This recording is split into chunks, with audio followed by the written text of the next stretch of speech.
Good morning, class.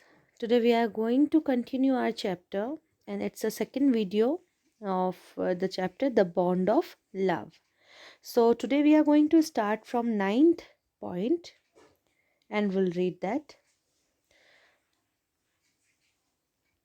Out came his medical books and a feverish references to index begin. What poison did you say, sir? Barium carbonate. Ah, yes, barium salts. Ah, barium carbonate. Symptoms paralysis, treatment, injection off. Just a minute, sir. I'll bring my syringe and the medicine. A dash back to the car, Bruno still floundering about on his stumps but clearly weakening rapidly. Some vomiting, heavy breathing with having flanks and gaping mouth. Floundering means struggling to move. Now, flanks means the side of the body between the ribs and hips. Now, here the doctor took out his medical box and searched the index for poisoning by barium carbonate. He took out a syringe and the medicine. Bruno was struggling to move, vomiting, breathing heavily, and his mouth was open.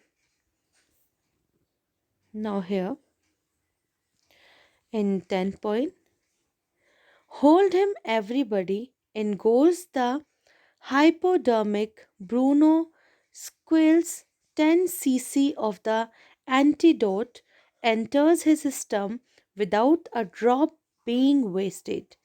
10 minutes later, condition unchanged. Another 10 cc injected. 10 minutes later, breathing less stertorous, Bruno can move his arms and legs a little, although he cannot stand yet. 30 minutes later, Bruno gets up and has a great feed. He looks at us disdainfully, as much as to say, "What's barium carbonate to a big black bear like me?" Bruno is still eating. Now, here the word hypodermic means a long needle used to give an injection under the skin. An antidote, it means a medicine take or give or given to contract a particular uh, poison. So, here the doctor asked everyone to hold Bruno as it screamed. The medicine was injected. As the condition did not change, then another injection was given. Now, after this, 10 minutes later, Bruno's breathing eased. It could stand after 30 minutes and ate food. It gave them such a look which showed that it had been fine all the time and as if nothing had happened to it. In 11th point, another time he found nearly 1 gallon of old engine oil, which I had drained from the some of the Studebaker and was keeping as a weapon against the inroads of termites. He promptly drank the lot, but it had no ill effects whatever. The sum means the base of an internal combustion engine which serves as a receiver of oil for the lubrication system. Studebaker is an old American car. So again, Bruno drank the engine oil.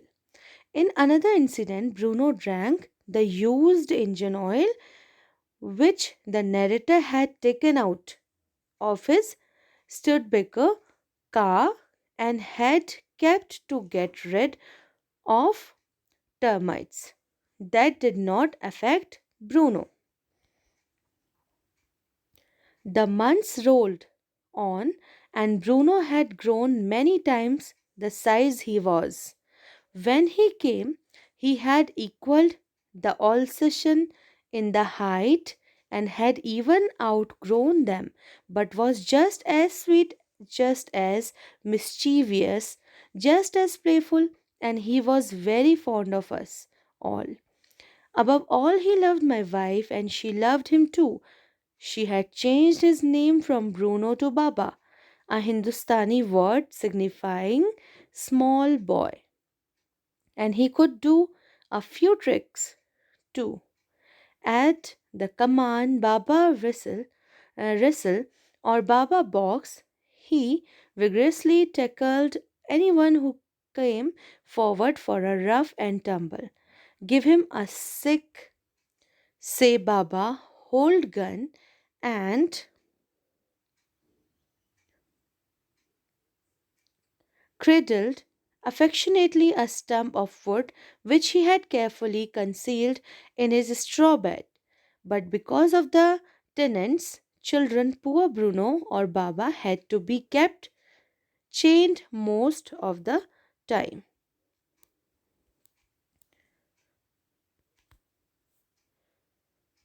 Now, here, concealed means hidden. As the days passed, Bruno grew bigger and outgrew the Alsatian dogs. Still, as it was sweet, naughty, and playful like before. He was fond of everyone. So, here the narrator's wife was very attached to Bruno, and vice versa. Bruno was also attached to the narrator's wife. So, she changed his name to Baba, which means Baba means a small boy in Hindustani language. So Baba did some tricks when he was ordered Baba wrestle or Baba box. He would wrestle and person and overpower him. When commanded Baba hold gun, he would point a stick at the person as if ready to shoot him. When asked Baba, where's baby? So he would take out a piece of wood and cradle it affectionately like a baby. So he had hidden the piece of wood under the straw bed. As he had grown big, he was chained because he could be a threat to the tenants' children. Now, in 13 point, then my son and I advised my wife, and friends advised her too, to give Baba to the zoo at Mysore. He was getting too big to keep at home. After some weeks of such advice, she at last consented hesitantly, and before she could change her mind, a letter was written to the curator of the zoo. Did he want a tame bear for his collection? He replied, yes. The zoo sent a cage from Mysore in a lorry, a distance of 87 miles, and Baba was packed off. So here the narrator and his son advised to send Baba to the zoo. When his wife was advised so by the friends too, she agreed and sent a letter was written to the zoo in charge to inquire if he would like to keep a bear at the zoo.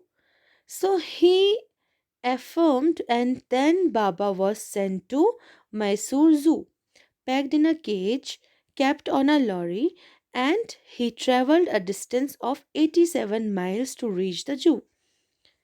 Now, here, we all missed him greatly, but in a sense, we were relieved. My wife was inconsolable.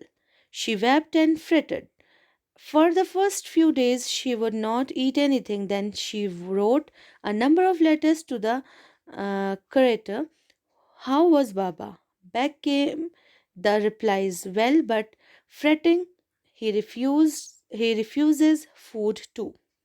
So here it means although everyone missed Baba, but they were relaxed too. The narrator's wife was disturbed. She wept and worried about Baba's well being. Initially, she did not eat or drink. She wrote a letter to the zoo in charge to inquire about Baba. He replied that Baba was also undergoing a similar situation like her. So, we'll continue this chapter in our next video.